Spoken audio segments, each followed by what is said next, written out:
I'm Ellen Cole, and I'm going to read you a poem from my book,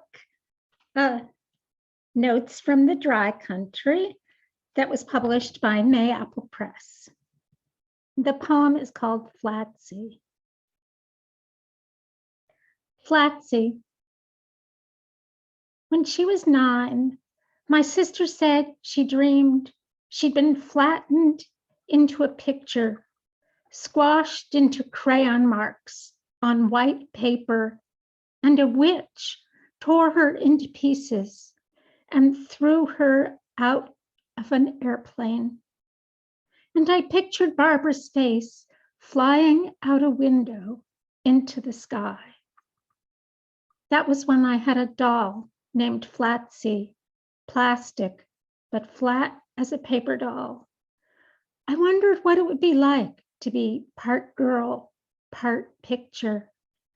I couldn't forgive Flatsy for that, how she would disappear when you turned her sideways, how she had no room inside for bones or blood, how a witch could rip her in two. I threw Flatsy away after Barbara died of leukemia in '84. Borrowed my mother's sewing scissors and snipped old Flatsy into a dozen pieces and buried her under the flagstones lining the back wall. We never did scatter my sister's ashes or my mother's or father's when cancer took them, but laid them neatly in a plot in South Dallas. Mother was the last to go of lung cancer in '05.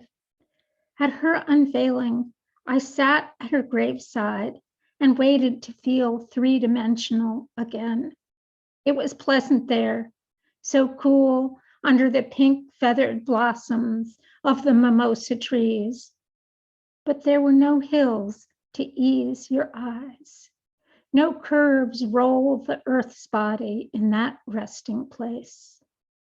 It's like that in Texas, so flat. Thank you.